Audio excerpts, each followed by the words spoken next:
চৰকাৰৰ ভুল নীতিৰ বাবে ধ্বংসৰ পথত এখন বিদ্যালয়।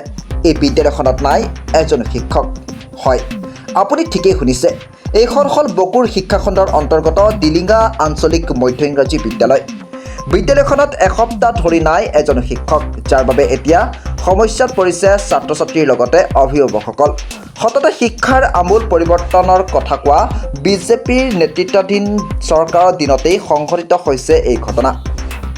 আমাক শিক্ষক লাগে, শিক্ষক নিযুক্তি দিয়ক শ্লোগানেৰে উত্তাল হ'ল ডিলিঙা আঞ্চলিক মধ্য ইংৰাজী বিদ্যালয়ৰ চৌহদ।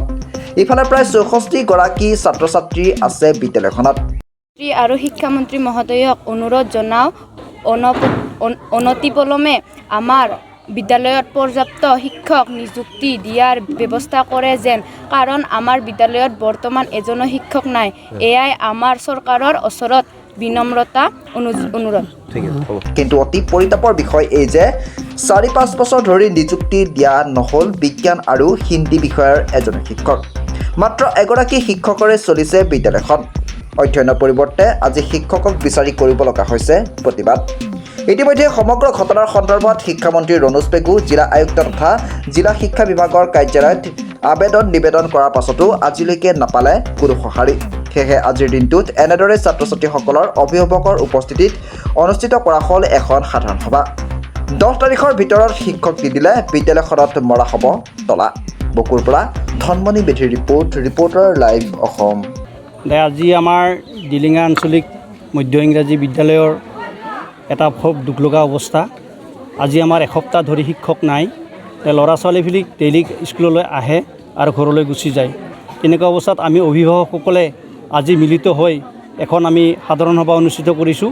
আটাইয়ে আমি সাধাৰণ সভাখন অনুষ্ঠিত কৰিছোঁ, যদি আমাক 10 তাৰিখৰ ভিতৰত যদি আমাক শিক্ষক নেদে, তেতিয়াহ'লে আমি বিদ্যালয়খন তালা মাৰা অৱস্থাত আমি বন্ধ কৰিবৰ কাৰণে আজি সিদ্ধান্ত গ্ৰহণ কৰা হ'ল। লগতে আজি আমাৰ যিখন সাধাৰণ সভা অনুষ্ঠিত কৰা হ'ল, এই 10 তাৰিখৰ পিছত আমি DC মহোদয়ৰ ওচৰত গৈ আমি ল'ৰা ছোৱালীবিলাকক নি গোটেইখিনিকে আমি গতি দিম। তেওঁলোকে যি কৰে কৰিব, কাৰণ তেওঁলোকে গতিকে আমাৰ ল'ৰা ছোৱালীখিনি এতিয়ালৈ শিক্ষক নাই। আমি আটাইয়ে যিখিনি অভিভাৱকখিনি আজি সেইটো আমাৰ সিদ্ধান্ত গ্ৰহণ কৰিলোঁ, আমি 10 তাৰিখৰ পিছত DC তাতে গৈ ল'ৰা ছোৱালীখিনিক গৈ আমি তেখেতৰ জমা দিম। আমি তেখেতে পঢ়ায় নপঢ়ায় তেখেতৰ কথা, গতিকে আমি সেইটো সিদ্ধান্ত লৈছোঁ। লগতে আজি আমি যিখন আমাৰ ডিলিঙা গাঁওখন আদৰ্শ গাঁও, সেই আদৰ্শ গাঁও হিচাপে আমি কিছু আমি চৰকাৰৰ বিৰোধিতা আমি কৰিব নাযাওঁ, তথাপিও আমি উপায়হীন হৈ আমি চৰকাৰৰ বিৰোধিতা আমি কৰিবলৈ বাধ্য হৈছোঁ। আৰু লগতে আমি শিক্ষামন্ত্ৰীকো আমি জনাইছোঁ, শিক্ষামন্ত্ৰীৰ ওচৰত গৈছিলোঁ, বহুত কেইবাৰ গৈছিলোঁ আমি শিক্ষামন্ত্ৰীৰ ওচৰত, তেখেতক আমাক সুফল নিদিলে। DCৰ ওচৰত গৈছিলোঁ, তেখেতেও সুফল নিদিলে। আৰু লগতে আমাৰ জিলা শিক্ষাখণ্ড মহোদয়ৰ ওচৰতো গৈছিলোঁ, তেখেতেও আমাক সুফল নিদিলে। এতিয়ালৈ আমাৰ শিক্ষক নাই। বেলেগৰ পৰা 2জন আনি বৰ্তমান চলি আছিল, এতিয়া আমাৰ এসপ্তাহ ধৰি তেওঁলোকো ইয়াৰ পৰা গুচি গৈছে। Reporter live.